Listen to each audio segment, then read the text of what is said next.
రక్తపాతం జరుగుతూ ఉంది, తప్పుడు కేసులు నమోదవుతూ ఉన్నాయి, పోలీసులతో నాయకులకు కార్యకర్తలకు బెదిరింపులు ఉన్నాయి,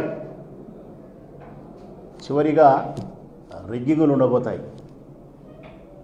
ప్రజలు వేయాల్సిన ఓట్లు ప్రజలు వేయకుండా పోలీసులు, తెలుగుదేశం పార్టీ నాయకులు, కార్యకర్తలు కలిసి వేసుకుండే ప్రయత్నపు ఆలోచన ఉంటుంది. ఇది మీ ఊళ్ళో ఎక్కడైతే చూసిండరు ఇటువంటి ఎన్నికల ప్రచారాన్ని. గడిచిన వారం రోజులు మీరు గమనించండి, తెలుగుదేశం పార్టీకి సంబంధించినటువంటి వ్యక్తులు మా వాళ్ళ మీద, వైఎస్ఆర్ కాంగ్రెస్ పార్టీ నాయకుల మీద, కార్యకర్తల మీద దాడులు చేసిరి, తలకాయలు బగలగొట్టిరి, జీబులు బగలగొట్టిరి. ఇవి చాలమని చెప్పి మేము కంప్లైంట్ ఇస్తే బాధితులము, మా కంప్లైంట్లు కళ్ళనీళ్ళు తుడిచేదానికోసం పేపర్ మీద మాత్రమే సెక్షన్లు నమోదై ఉన్నాయి. కానీ దాడి చేసిన వ్యక్తులు కొత్త పెళ్లి కొడుకుల మాదిరి ఊర్లోనే తిరుగుతూ ఉన్నారు, వాళ్ళని అరెస్ట్ చేయరు. ఎందుకు అరెస్ట్ చేయలేదు అంటే, చాలా సీనియర్ మోస్ట్ ఆఫీసర్ డిఐజీ గారు కోన ప్రవీణ్ గారు, ఇంకా మాకు ఊన్ సర్టిఫికేట్ రావాలా డాక్టర్ దగ్గర నుంచి, దెబ్బలు చూసి అవి ఏ సెక్షనో నిర్ధారించి మళ్ళీ ఆలోచన చేస్తామని చెప్పి బాధ్యత లేకుండా మాట్లాడినారు ఆయన. అదే సందర్భంలోనే తప్పుడు కేసులు మా మీద. వాళ్ళు దాడి చేసి రామలింగారెడ్డి పైన, రమేష్ యాదవ్ పైన మేము కంప్లైంట్ ఇస్తే 307 పెట్టామన్నారు. 307 నేను ఇప్పుడు చెప్తా ఉన్నా కదా రాష్ట్ర ప్రజలకు, ఈ 2 రోజుల తర్వాత 307 ఉండదు. ఈ 2 రోజులు అరెస్ట్ చేయరు, ఈ 2 రోజుల తర్వాత 307 324 అవుతుంది, స్టేషన్ బెయిల్ ఇస్తారు. విచిత్రం ఏంటంటే మా వాళ్ళ మీద మళ్ళీ ఎదురు కేసు పెట్టినారు, ఎస్సీ ఎస్టీ అట్రాసిటీ 307 అని చెప్పి, రామలింగారెడ్డి పైన, హేమాద్రి పైన, ఇంకా అదర్స్ 50 అని పెట్టినారు. ఈ 50 మంది ఎవరు అంటే చేసిన వాళ్ళు కాదు. ఈ 50 మంది ఎవరంటే ప్రజలారా చేసిన వాళ్ళు కాదు. పులివెందుల మండలానికి సంబంధించిన 20 గ్రామాలలో వైఎస్ఆర్ కాంగ్రెస్ పార్టీకి నాయకత్వం వహించే నాయకులు, వారికి ప్రధానమైనటువంటి క్రియాశీలకమైనటువంటి కర్తలు, కార్యక్రమాన్ని నిర్వహించే నాయకులు. గ్రామానికి 2, 3, 4 ఏరపంచుకుంటూ వచ్చారు. ఇప్పుడు ఈ 2 రోజులు, ఇది 9వ తారీఖు, 9 నుంచి 11 వరకు పోలీసుల పని ఏంటంటే ఆ 50 మందిని ఫిలప్ చేయాలా, ఈ 20 పల్లెలకు సంబంధించిన మా నాయకత్వాన్ని ఫిలప్ చేయాలా.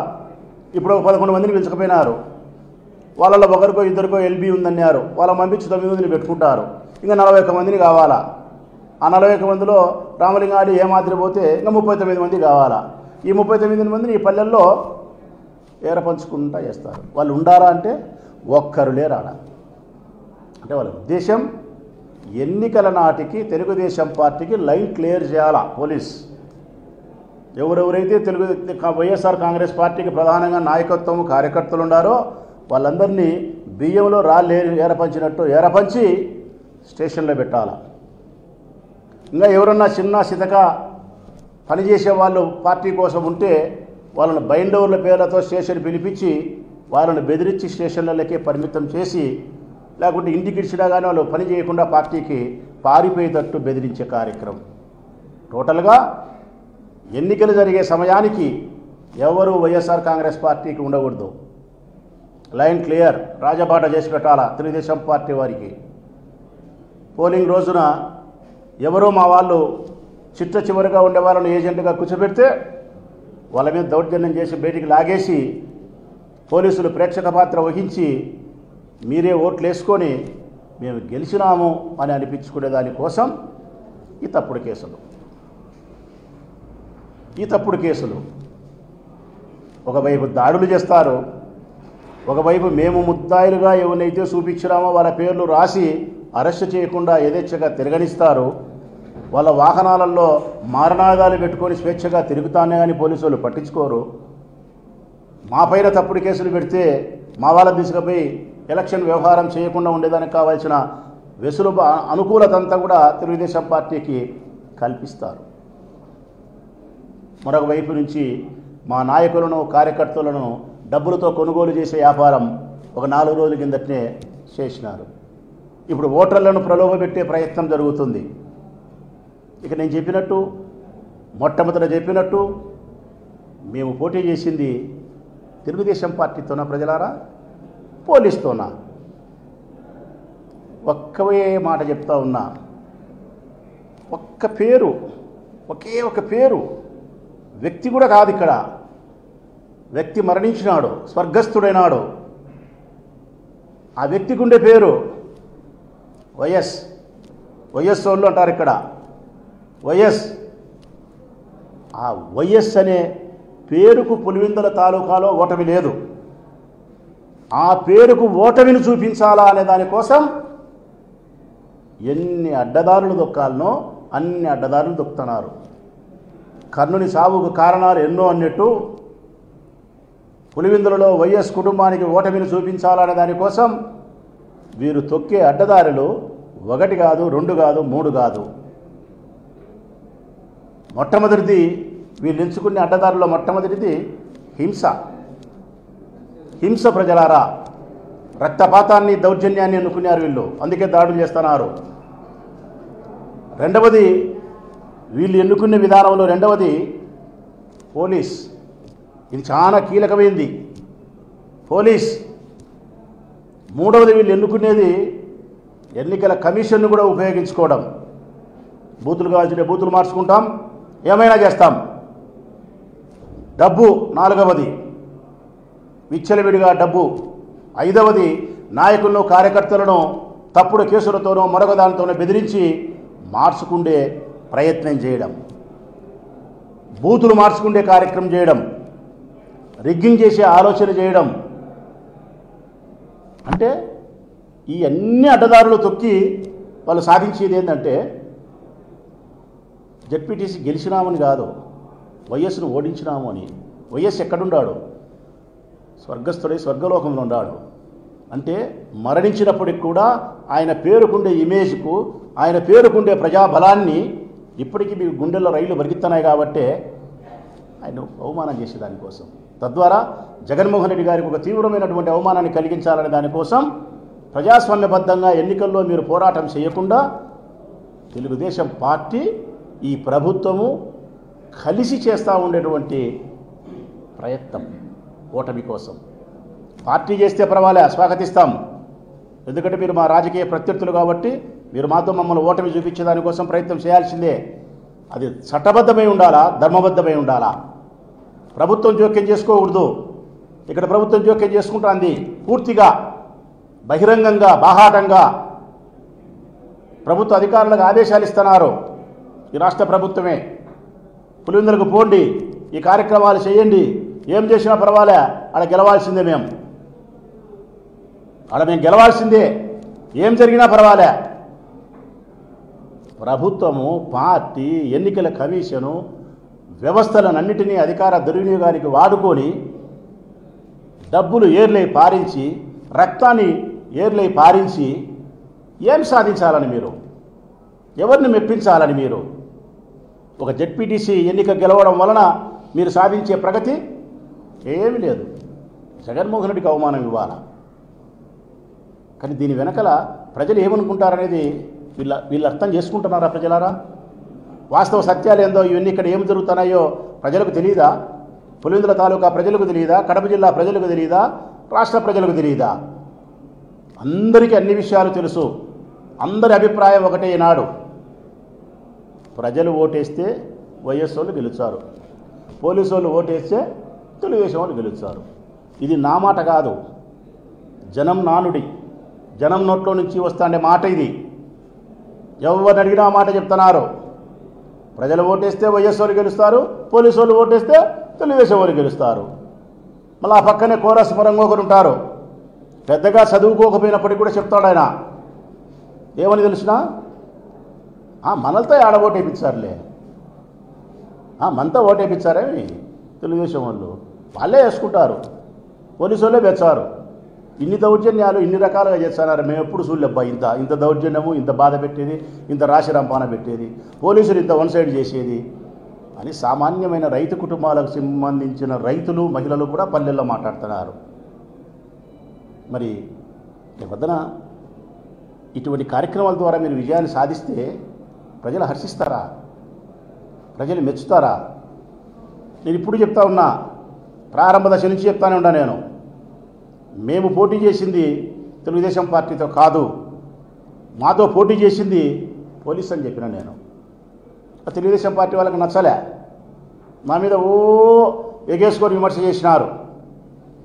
పొద్దున్న లేచినాచి రాజమౌళి పోలీసు అంటున్నాడు, మేమేమన్నా చేతగానే వాళ్ళమా అని చెప్పి. ఇప్పుడు అడుగుతా ఉన్నా నేను, తప్పుడు కేసులు పెట్టలేదా? మా వాళ్ళని లోపల పెట్టే ప్రయత్నం చేయడం లేదా? మీరు దాడి చేసి మీ మీద కేసు పెట్టి అరెస్ట్ చేసినారా? ఇవన్నీ సాలవని చెప్పి ముందే మళ్ళా ఇంకొక మాట, సాక్షి వాళ్ళు వచ్చినారు బయట నుంచి, వాళ్ళ మీద వాళ్ళే దాడి చేసుకొని మా మీద పెడతారు, మాకు సంబంధం లేదు అని. అంటే మీ ఉద్దేశం ఏంది? సాక్షి వాళ్ళ మీద మీరు దాడులు చేసి వాళ్ళ కెమెరాలు పగలగొట్టి వాళ్ళ తలలు పగలగొట్టి, నేను చెప్పి అబద్దు, వాళ్ళే పగలగొట్టుకొని వాళ్ళే తప్పుడు కేసు పెట్టారా? ఎవరైనా ప్రజలారా మీరు ఆలోచించండి. సాక్షి వాళ్ళు మా వాళ్ళు, ఎస్, సాక్షి పత్రిక మాది, సాక్షి ఎలక్ట్రానిక్ మీడియా మాది. అందులో పనిచేసే ఉద్యోగస్తులు మా కుటుంబ సభ్యులు, 100% చెప్తాం, మా కుటుంబ సభ్యులు వాళ్ళు. వాళ్ళకు గాయం కలిగితే మాకు గాయం కలిగినట్టే, వారి కుటుంబంలో దుఃఖం కలిగితే మా కుటుంబంలో దుఃఖం కలిగినట్టే. అట్లా సాక్షి వాళ్ళను మేము బాగుండాలని కోరుకుంటామా, బాధ పెట్టాలనే ప్రయత్నం చేస్తామా? అంటే మీ ఉద్దేశం వైఎస్ఆర్ కాంగ్రెస్ పార్టీ కార్యకర్తలు నాయకులు అయిపోయినారు, ఈ సాక్షి నా కొడుకులే కదా పొద్దునుగులు సాక్షిలో చూపించేది, ఇక్కడ జరుగుతుండే వాస్తవ సత్యాలను నిజాలను, ఆ నిజాలను చూపించే నా కొడుకులను కూడా మనం తలకాయలు పగలగొడితే బుద్ధి వస్తుంది, ఒకరికో ఇద్దరికో చేసి మిగతా వాళ్ళు పారిపోతారని చెప్పి లాస్ట్కు జర్నలిజం మీద కూడా దాడి చేసేదానికోసం, రక్తం చిందించేదానికోసం వాళ్ళను ఆలోచన చేస్తున్నారు మీరు. లేకపోతే ఎందుకు వస్తాయి మీకు ఆలోచనలు? మేము సాక్షి ఇక్కడికి వచ్చి పనిచేస్తుంది, హైదరాబాద్ మన పైనుంచి వచ్చి పనిచేస్తుంది అని చెప్తున్నారు. ఏ పత్రికలు ఇక్కడ పనిచేయలే? ఏ పత్రికలు, ఏ ఎలక్ట్రానిక్ మీడియా ఇక్కడ పనిచేయలే? ఇక్కడ పులిందులో జరిగే మీరు చెప్పే స్టేట్మెంట్ అయినా మేము చెప్పే స్టేట్మెంట్ అయినా, జరిగే దాడులైనా మరొకటైనా ప్రచారమైనా ఏదైనా అన్ని ఎలక్ట్రానిక్ మీడియాలలో ఏబిఎన్లో రావడం లేదా? టీవీ 9లో రావడం లేదా? టీవీ 5లో రావడం లేదా? మహాన్యూస్లో రావడం లేదా? 10 టీవీలో రావడం లేదా? సాక్షిలో రావడం లేదా? పత్రికల్లో రావడం లేదా? అన్ని పత్రికల్లో వస్తాయి, అన్ని ఎలక్ట్రానిక్ మీడియాలలో వస్తాయి. సాక్షిలో ఒక్క దాంట్లోనే రాలే. మరి సాక్షి ఒక్కటే పని చేసేట్టు మీరు మాట్లాడాల్సిన అవసరం ఏముంది? మేమంటానమ్మా ఏబిఎన్ను, మేమంటానమ్మా ఇంకొక దాన్ని. మంచి పద్ధతి కాదు. మన రాజకీయాల కోసం, మన వ్యక్తిగతమైనటువంటి అహాన్ని చల్లార్చుకునే దానికోసం, ఒక వ్యక్తికి అవమానం చేయాలనే దానికోసం ఇప్పటికే మీరు ప్రజాస్వామ్యం అనే హద్దులు దాటి చాలా దూరం ప్రయాణం చేసినారు. వ్యక్తిగతమైనటువంటి దాడులతో మీ స్థాయిని మీరు దిగదార్చుకున్నారు. ఇంకా జర్నలిజం జోలికి కూడా మీరు దాడుల జోలికి పోతే అసలు మీకు రాజకీయ పుట్టగతులే ఉండవు. మీకు ఈ లోకం హర్షించే పరిస్థితి కూడా ఉండదు. ఇవన్నీ సాలవని చెప్పి ఘోరం ఏంటంటే, ప్రజలారా దాడులు చేసినారు, తప్పుడు కేసులు పెట్టినారు, నాయకులు మార్చుకున్నారు, బెదిరింపే కార్యక్రమాలు చేసినారు, మేము కంప్లైంట్ ఇచ్చే వాళ్ళని పట్టించుకోలే. ఇవన్నీ సాలవని చెప్పి ఎక్కడైనా మనము ఒక ఊరు నుంచి ఒక 2 కిలోమీటర్లు ప్రయాణం చేసి గతంలో ఒక 50 ఏళ్ళ కిందట, 60 ఏళ్ళ 70 40 ఏళ్ళ కిందట, 30 ఏళ్ళ కిందట మన పల్లెలు మనము ఒక 2 కిలోమీటర్లు ప్రయాణం చేసి ఒక 500 మంది ఓటర్లు అమ్మాయి ఆడ ఓటేసన్నాం, మజారా అంటున్నాం, ఈ ఊరికి ఆ ఊరికి పంచాయతీ. రాను రాను రాను రాను మన నాగరికత పెరిగింది, మన సౌకర్యాలు పెరిగినాయి, మన పరిపాలనలో సౌలభ్యాలు పెరిగినాయి. కాబట్టి ఏ గ్రామానికి ఆ గ్రామానికి అక్కడే బూతులు ఏర్పాటు చేసినారు. ఆ 2 కిలోమీటర్లు 3 కిలోమీటర్లు కూడా ప్రయాణం చేయకుండా చౌక దుకాణాలు కూడా అట్లే ఉన్నాయి. అవి కూడా పోయింది ఆ ఏర్పాటు. ఏ ఊర్లో ఆ ఊర్లోనే. జగన్ వచ్చిన తర్వాత అది కూడా పోయింది, ఇంటికి వచ్చింది. ఇక్కడ విచిత్రం ఏంటంటే, పులివెందుల తాలూకాలో ఈ మండలంలో ఇప్పుడు ఫస్ట్ టైం చూస్తాను నేను కూడా 30 ఏళ్ళ నా అనుభవంలో. పల్లెలో బూత్ ఉంది. నల్గొండ వారి పల్లె ఒకటి, నల్లబరెడ్డి పల్లె ఒకటి, ఎర్రపల్లె ఒకటి. ఈ 3 పల్లెలకు సంబంధించి 6 బూతులు, 4000 ఓట్లు, 3 గ్రామాల ప్రజలు. విచిత్రం ఏంటంటే, మీరు ఆలోచన చేయండి ఒక్కసారి, బాగా శ్రద్ధగా వినండి. 3 ఊర్లలో 3 బూతులు ఉన్నాయి, ఏం మార్చలే. 6 బూతులు ఉన్నాయి 3 ఊర్లలో. ఎర్రబల్లిలో ఒక 3 ఉంటాయి, ఎర్రవల్లిలో 2 ఉంటాయి, నలబరెడ్డిపల్లిలో 3 ఉంటాయి, నల్గొండ బారేపల్లిలో 1 ఉంటుంది. నల్గొండ బారేపల్లిలో 650 ఓట్లు, ఒక్క బూతు. ఆ ఊళ్ళో వాళ్ళే ఓటు వేసుకుంటున్నారు. ఇప్పుడు విచిత్రం ఏంటంటే నల్లగొండ బారేపల్లిలో బూతు తీసేసి కంప్లీట్గా ఎత్తేసి ఆ ఊళ్ళో ఉండే ఓటర్లు ఆడికో పంపలే. నల్గొండ బారేపల్లిలో ఉండే బూతు స్కూలు అట్టే ఉంటుందంట, ఆ బూతు రన్ అవుతుందంట. కానీ ఆ బూతులో ఆ ఊరోళ్ళు ఓటేసేది. ఆ ఊరి ప్రజలందరూ కలిసి 4 కిలోమీటర్లు ప్రయాణం చేసి నల్లపరెడ్డిపల్లిలో వేయాలంట. నల్లపరెడ్డిపల్లిలో ఉండే ఓటర్లు 4 కిలోమీటర్లు ప్రయాణం చేసి నల్గొండ బారేపల్లికి వచ్చి ఓటేయాలంట.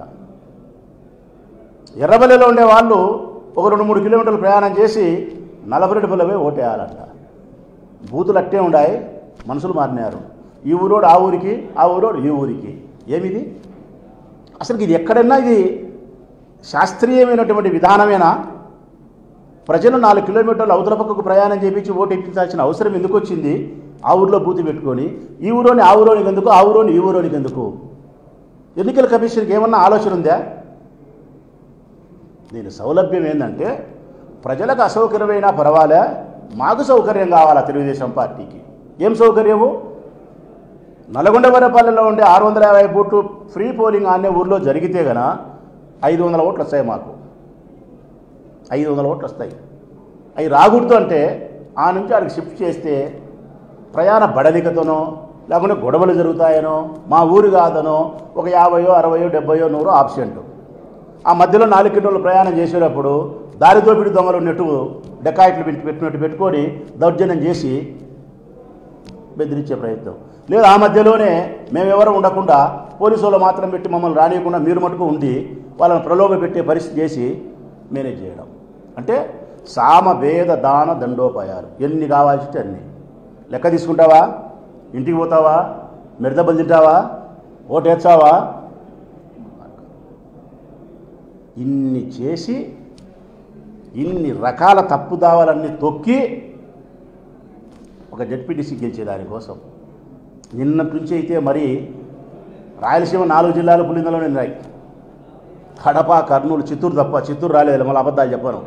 కడప వాళ్ళు ఎన్నిడారు, కర్నూలు వాళ్ళు ఎన్నిడారు, అనంతపురం వాళ్ళు ఎన్నిడారు. చంద్రబాబు నాయుడు గారు చెప్పినారంటే టెలికాన్ఫరెన్స్లో, ఏం చేస్తున్నారు మీరు ఆడికి ఓడి అని చెప్పి. 3 జిల్లా ప్రజలు, 3 జిల్లా నాయకులు చోటా మోటా అందరూ ఎన్నిడారు పులిందలోనే. ఉండేది 10,600 ఓట్లు ప్రజలారా. మాకు తెలుగుదేశం పార్టీ నాయకులు కార్యకర్తలు ఈ ఊర్లో కనీసం అంటే ఒక 15,000 మంది ఉంటారు. వస్తున్నారు పోతున్నారు, బస చేస్తున్నారు, వస్తున్నారు పోతున్నారు. మా జీపులు పొద్దుటూరు నుంచి ఇక్కడికి రావాలంటే 3 జీపులు రావాలంటే నా వెనకమ్మడి కాన్వాయ్ రాకూడదు, ఒకటే రావాలా, 3 జీపులు కూడా రాకూడదు. వాళ్ళు ఎంతమంది వస్తున్నారో ఎంతమంది పోతున్నారో 10,600 ఓట్లకు 10,600 మంది కంటే ఎక్కువ కార్యకర్తలు తెలుగుదేశం పార్టీ నాయకులు ఇతర జిల్లాల నుంచి ప్రయాణం చేస్తున్నారు. ఇంకా పోలీసు వాళ్ళు మరి 1000 మంది ఉన్నారో 2,000 మంది ఉంటారో రేపు. 1000 మంది, 2,000 మందో, 600 మందో ఎంతమంది పోలీసులు ఉన్నారో నాకు తెలియదు, కానీ కనీసం ఒక 1000 మంది అని ఉంటారు. 1000 మంది పోలీసు వాళ్ళు ఉండి మనం ఎవరైనా ప్రజలు కానీ ఆ మండలానికి సంబంధించిన ప్రజలు కానీ మేము కానీ 1000 మంది పోలీసు వాళ్ళు ఉన్నారు, 16 మంది సిఐలు ఉన్నారు, 32 మంది ఎస్ఐలు ఉన్నారు, 9 మంది డిఎస్పీలు ఉన్నారు, ఏఎస్పీ ఉన్నాడు. నీకు ఇబ్బంది లేదు రబ్బా, సించి ఆరేసారి మనకు రక్షణ ఉంటుందని మనం అనుకుంటే పప్పులో కాలేసిన వాళ్ళే ప్రజలారా. వీళ్ళందరూ ఉండేది మీకోసం కాదు, వీళ్ళందరూ ఉండేది తెలుగుదేశం పార్టీ వాళ్ళ కోసం అనుకూలంగా ఓట్లు వేయించే దానికోసం, మిమ్మల్ని ఓటుకు రానియకుండా ఉండేదానికోసమే. స్పష్టంగా చెప్పినారు కదా డిఐజీ గారు, కోనా ప్రవీణ్ గారు స్పష్టంగా చెప్పినారు. అధికార పార్టీకి అనుకూలంగా పనిచేస్తాం, సహజమే కదా, అది ఇట్స్ కామన్ అంటున్నాడు ఆయన. ఏం మాట్లాడతాం? ఏం మాట్లాడలేముగా. కాబట్టి ఇంతమంది పోలీసు వాళ్ళు పనిచేసేది మీకోసం కాదు, ప్రజాస్వామ్యం కోసం కాదు, ప్రజల కోసం కాదు. ఈ ప్రభుత్వాన్ని గెలిపించేదానికోసం, ఈ పార్టీని తెలుగుదేశం పార్టీని గెలిపించేదానికోసం వైఎస్ఆర్ కుటుంబానికి ఓటమిని రుచి చూపించి అవమానాన్ని జగన్ కల్పించాలనే పరిస్థితి చేసేది.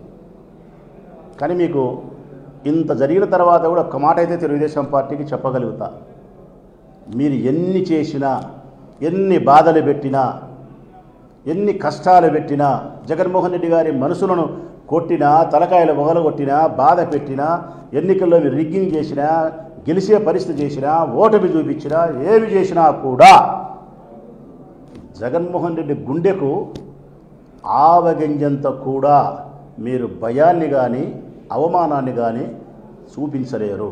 కారణం మీ అందరి గుండెలకు, మీ అన్ని పార్టీలకు భయాన్ని పరిచయం చేసిన మగోడే జగన్మోహన్ రెడ్డి.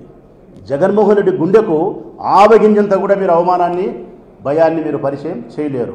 కానీ ఒకటి మాత్రం సత్యం, 19 నుంచి 24 వరకు జగన్మోహన్ రెడ్డి ఏ విధంగా ఉన్నాడో, మీరు చేసే ఈ కార్యక్రమాల వలన, మీరు చేసే ఈ దుశ్చర్యల వలన 24 నుంచి 29 వరకు మీరు ఏం చేస్తారో చేయండి. 29 నుంచి 34 వరకు ఆ జగన్మోహన్ రెడ్డి ఈ జగన్మోహన్ రెడ్డి కాదు, ఇంకొక జగన్మోహన్ రెడ్డి తయారవుతాడు. ఆ జగన్మోహన్ రెడ్డిని వేరుగా మీరు తయారు చేసేదానికి కూడా కారణం ఎవరంటే మీరే, మీ పార్టీలే. ప్రజాస్వామ్యానికి అనుకూలంగా ప్రయాణం చేసేవాడు, ధర్మబద్ధంగా ఉండాలని కోరుకునేవాడు, ప్రజలు ఓట్లు వేయాలని కోరుకునేవాడు, క్షమాగుణం కలిగి ఉండాలని కోరుకునేవాడు, ప్రత్యర్థులను కూడా మన దగ్గరకు వచ్చే మన పార్టీని తీసుకున్నామన్నా అని చెప్పేవాడు వాళ్ళ తండ్రిలాగా. అటువంటి మనస్తత్వం కలిగిన జగన్మోహన్ రెడ్డిని కూడా మీరు మరొక దారి వైపు మళ్లించే స్థితికి మీరు తీసుకుపోతున్నారు. ఇది రాష్ట్రానికి మంచిది కాదు, కడపకు మంచిది కాదు, పులివెందులకు మంచిది కాదు. దయచేసి పోలీసులకు బాగా విజ్ఞప్తి చేస్తా ఉన్నా, నేను చేసిన కాడికి చేసినారు ఈ వారం రోజులు. మాకు తెలుసు, మీ అంతరాత్మకు తెలుసు, రాష్ట్ర ప్రజలకు కూడా అర్థమైంది. కానీ చివరిగా 12వ తారీఖైనా ప్రజలకు సంబంధించి ఓటు వేసే విషయంలో అయినా మా మీదంటే కేసులు పెట్టారు, వాళ్ళ మీదంటే కేసులు తప్పుడు కేసులు, మా మీద తప్పుడు కేసులు పెట్టారు, వాళ్ళ మీద నిజమైన కేసులు కూడా అరెస్ట్ చేయరు, అన్నీ చేసినారు. పోనీలే, 12వ తారీఖైనా ప్రజలు ఓటు వేయాల్సిన పరిస్థితి ఆసన్నమైనప్పుడు మీరు ప్రజాస్వామ్యానికి అనుకూలంగా ప్రజల చేత ఓటు వేయించే కార్యక్రమంలో ఒక్కటన్నా, ఆ ఒక్క కార్యక్రమంలోన్నా మీ తలపైన ఉన్న 3 సింహాలు కానీ, మీ ఒంటి మీద ఉండే కాకి బట్టలు కానీ, మీ బట్టల వెనుక, మీ చర్మపు పొరల వెనుక ఉండే మీ అంతరాత్మ సాక్షిగానే సరే ప్రజల కోసం పనిచేయండి, ప్రజాస్వామ్యం కోసం పనిచేయండి. మమ్మల్ని ఇంత బాధ పెట్టినా కూడా, ఇన్ని గాయాలైనా కూడా మా శరీరానికి, మా మనసుకు మీ పట్ల మేము కోపాన్ని పెట్టుకోము. ప్రజల చేత మీరు ఓటు వేయించగలిగితే అప్పుడైనా మిమ్మల్ని నేను అభినందించగలుగుతా.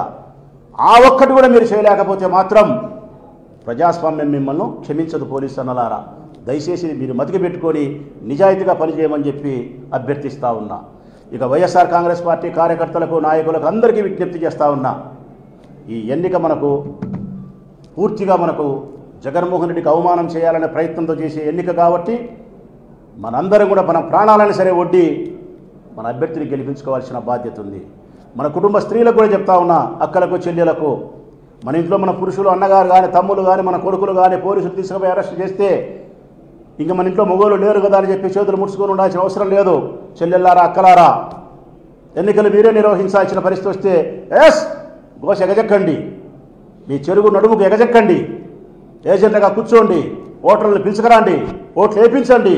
ఇది మన ఊరు, మన పులిందల, మన జగన్మోహన్ రెడ్డి, మన రాజశేఖర రెడ్డి అన్న. మనం గెలిపించుకోవాల్సిన బాధ్యత, మన పౌరుషాన్ని ప్రదర్శించాల్సినటువంటి బాధ్యత ఉంది. ఈ ఒక్క ఎన్నికలో పులివెందుల మండల ప్రజలు నాయకత్వం చూపించి చొరవ, నిబద్ధత చరిత్రలో సువర్ణాక్షరాలతో నిలబడిపోతుందన్న సత్యాన్ని ఈ మండల ప్రజలు పెట్టుకోవాలని చెప్పి నేను విజ్ఞప్తి చేస్తూ ఉన్నా. వైఎస్ఆర్ కాంగ్రెస్ పార్టీ కార్యకర్తలు, నాయకులు అందరూ కూడా చాలా నిబద్ధతగా పనిచేయాల్సిన అవసరం ఉంది ఈ ఎన్నికలకు సంబంధించి. ఒక్క జడ్పీటీసీ వల్ల మనకేదో లాభమో నష్టమో కాదు, సంవత్సర కాలమే మనకు ఉండేది. దీనివల్ల పెద్ద ప్రయోజనం ఉందా లేదని కాదు, వాళ్ళ ఉద్దేశాలు మంచివి కాదు, వాళ్ళ ఆలోచనలు మంచివి కాదు. కేవలం మన నాయకుడికి అవమానం చేయాలని తలంపుతో చేసే ఆ ప్రయత్నాన్ని మనం భగ్నం చేయాలా. ఈ పులిందుల తాలూకాలో మనకు ఉండే పట్టును మనం నిలబెట్టుకునే దానికోసం ఇంత వ్యతిరేకమైనటువంటి పరిస్థితుల్లో కూడా, పోలీసు ఇంత ఫోర్స్గా పనిచేసిన పరిస్థితుల్లో కూడా, ప్రభుత్వము, పార్టీలు అన్ని వాళ్ళ అనుకూలమై ఏకమై చేసిన ఈ పరిస్థితుల్లో కూడా మన పార్టీ జెండాను గెలిపించుకోగలిగినామంటే ఖచ్చితంగా మనం చరిత్ర గుర్తుపెట్టుకుంటుంది. మనం దానికోసం పనిచేయాలని చెప్పి మనస్ఫూర్తిగా నేను అందరికీ విజ్ఞప్తి చేస్తూ సెలవు. కాకపోతే 4 వారి పనిలో బూతులు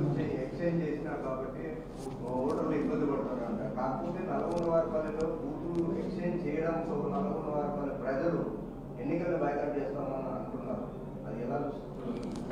అది అనాలనే తెలుగుదేశం పార్టీ ఇది చేసినది. నల్గొండ వారిపల్లి నేను ముందే చెప్పినా కదా, మీరు క్వశ్చన్ అడగదిరిగా చెప్పిన 650లో 500 ఓట్లు మాకు వస్తాయని.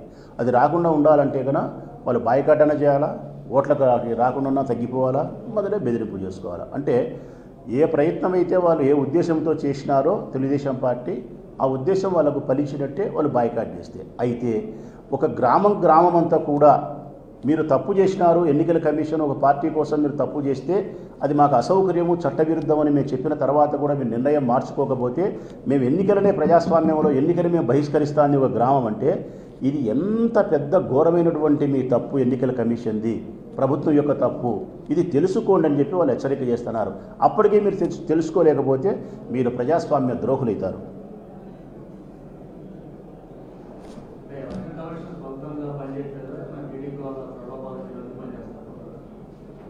వందకు కోటి ఒక్కసారి తెలుగుదేశం పార్టీ చెప్పినట్టు ఎలక్షన్ కమిషన్ పనిచేస్తుంది. 100కు కోటి ఒక్కసార్లు చేస్తుంది. లేకపోతే ఇన్ని దాడులు జరుగుతూ ఉంటే, ఇన్ని మేము కలుస్తా అంటే గవర్నర్ కలిస్తేవి, ఎన్నికల కమిషన్కు ఫ్యాక్స్ పంపితే, మెసేజ్ పంపితే, ఈమెయిల్ పెట్టి అన్నీ చెప్తే, వార్తలు చూసి అన్నీ చూస్తున్నారు. మరి ఎన్నికల కమిషన్ జోక్యం చేసుకొని ముందు 24 ఎలక్షన్ ఎమ్మెల్యే ఎలక్షన్లో కూడా జరిగినప్పుడు ఎస్పీని మార్చు, వాని మార్చు, కలెక్టర్ మార్చు, వీని మార్చు అన్నప్పుడు అదే అధికారులే కదా ఎన్నికల కమిషన్కు ఉండేది. ఎన్నికల కమిషన్ మరి జోక్యం చేసుకొని పోలీస్ ఆఫీసర్లు అందరినీ మార్చి, నిజాయితీ కలిగిన పోలీస్ ఆఫీసర్లు వేసి, అందరి మీద మెమోలు చేసి, ఇంకోటి ఛార్జ్ చేసి, సస్పెన్షన్ చేసి స్ట్రిక్ట్గా ఎలక్షన్ జరపాలి కదా, జరపలే. అంటే ఎన్నికల కమిషన్ కూడా ఈ ప్రభుత్వానికి అనుకూలంగానే పనిచేస్తూ ఉంది, ప్రజాస్వామ్యానికి అనుకూలంగా పనిచేయలే. ఎప్పుడైతే ఈ దేశంలో, ఈ రాష్ట్రంలో కాదు, ఈ దేశంలో ఎన్నికల కమిషన్ చీటింగ్ చేసిందో, రాహుల్ గాంధీ గారు చెప్పినట్టు ఈవీఎం మిషన్లే శాసించినాయని చెప్పి ఆయన ఆధారాలతో చూపిస్తున్నాడో, మేధావులు చెప్తున్నారో, అప్పుడే ఈ దేశంలో ప్రజాస్వామ్యం చచ్చిపోయింది. ఎన్నికల కమిషన్ పైన విశ్వాసం పోయింది. ఈ ప్రజలకు ఎవరికి కూడా ఎన్నికల కమిషన్ పైన నమ్మకమే లేదు. ఎన్నికల కమిషన్ అంటే ఒకనాడు శేషన్, ఈనాడు ఎన్నికల కమిషన్ అంటే ఈవీఎం మిషన్ చీటింగ్.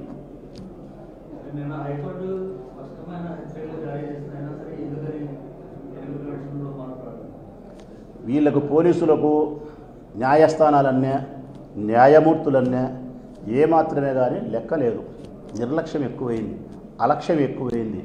ఎన్నిసార్లు చెప్తున్నారు న్యాయమూర్తులు, గౌరవ న్యాయమూర్తులు, పోలీసులు మీ ఇష్టానుసారం ప్రవర్తిస్తున్నారు. నిన్న ఆ కిషోర్ విషయంలో కూడా చెప్పారు కదా, ఇప్పుడు విడుదల కూడా చేసినారు. ఎన్నిసార్లు చెప్తాంది మీరు రిమాండ్ ఇట్లా ఇవ్వకూడదని చెప్తాంది, పోలీసులు ఇట్లా కేసులు పెట్టకూడదని చెప్తాంది, మీరు తప్పు చేస్తున్నారని చెప్తాంది, మేము అన్నీ గమనిస్తామని చెప్తాంది, మేము మందలిస్తామని చెప్తాంది, మీ సిద్ధాంతం, మీ సిస్టమ్ మార్చుకోండి అని చెప్తాంది. ఎన్ని పోలీసులకు హెచ్చరికలు న్యాయమూర్తులు, గౌరవ న్యాయమూర్తులు చెప్పినా కూడా వీళ్ళ పద్ధతి మారకపోవడానికి కారణం ప్రభుత్వం. మా వెనక ప్రభుత్వం ఉంది, ప్రభుత్వం చెప్పినట్టు మేము చేస్తాం, మాకేం కాదని చెప్తుంది. ఇక ఈ ప్రజాస్వామ్యాన్ని కాపాడాల్సిన బాధ్యత, ఈ పోలీసులను నియంత్రించాల్సిన బాధ్యత, శక్తి సామర్థ్యాలు ఉండేది గౌరవ న్యాయమూర్తులకు మాత్రమే, న్యాయస్థానాలకు మాత్రమే. ఇంకొక అడుగు ముందుకేసి గౌరవ న్యాయస్థానాలు చర్యలు తీసుకుంటేనే యావత్ ప్రజాస్వామ్యవాదులందరూ కూడా సంతోషిస్తారు, స్వాగతిస్తారు. లేకపోతే ఈ రాక్షసత్వానికి ఇక అడ్డు ఆపు లేదు. ఎవరు బట్టి వాళ్ళు గతంలో మహానాడు సందర్భంగా జెండాలు వీకిన మున్సిపల్ చైర్మన్ కావచ్చు, ఆయనతో కూడా 15 మందిని హత్యాయత్న కేసు కూడా పెట్టడం జరిగింది. అంటే జెండాలు వీకిన కేసు. నిన్న జరిగిన వేల్పూడి రాము కావచ్చు, రమేష్ గారు వారిపైన హత్యా ప్రయత్నం లేదు అంటున్నారు. దీన్ని ఏ విధంగా చూస్తారు? వేల్పుల రాము వాళ్ళ మీద హత్యా ప్రయత్నం లేదా? వాళ్ళ మీద దాడి చేసిన వాళ్ళ మీదనా?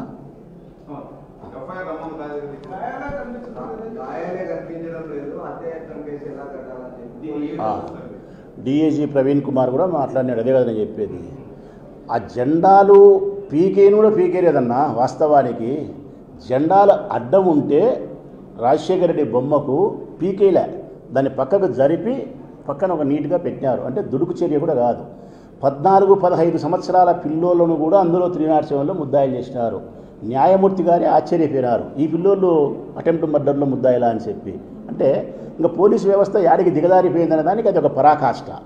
ఇప్పుడు జీప్ అంత భయంకరంగా నాశనం అయిపోతే, భయంకరంగా జీప్ నాశనం అయిపోయింది. ఆ రామలింగానికి తల మీద రక్తకాయలు అయినాయి.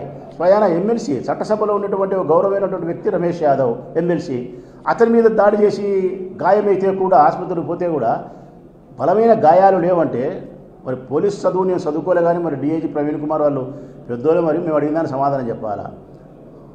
హత్యా ప్రయత్నానికి బలమైన గాయాలు ప్రధానమైందే, హత్య చేయాలనే ఇంటెన్షనా?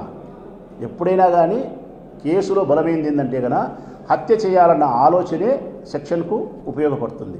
307 పెట్టాలంటే కనుక బలమైన గాయం కాదు, అతని హత్య చేయాలనే ఆలోచన నాకు ఉండి నేను ప్రయత్నం చేసి చిన్న దెబ్బ అతని తగిలినా కూడా హత్యా ప్రయత్నం కేసు పెడతారు. అట్లా మా వాళ్ళ మీద మా మీద చాలా కేసులు పోలీసు వాళ్ళు పెట్టి ఈ చదువంతా మాకు నేర్పించింది పోలీసు వాళ్ళే. మేము పాత రోగులం కాబట్టి కొత్త వైద్యుని కంటే కొంత ఎక్కువే తెలుసు మాకు, వాళ్ళు నేర్పించినట్టే. మరి ఈ పొద్దు జీపు పగలగొట్టి ప్రయత్నము చేసి తనకు గాయము జరిగా అయినంగా బలమైన దెబ్బలు లేవంటే ఆయన ఉద్దేశం ప్రకారం బలమైన దెబ్బలు అంటే సగం తిరిగి మెడ కోడిని కోసినప్పుడు కుక్క అంటే గుందులో పానం పెట్టేటప్పుడు అట్లా తెగి ఒకరో ఉండి గురుగురు అంటే ఇది బలమైన గాయం ఇప్పుడు పెట్టారు. అప్పుడు వాడు సత్సాలు ఈడ్చి పాదెగుతారు. ఇంతేనా? ఇదేనా బలమైన గాయం అంటే?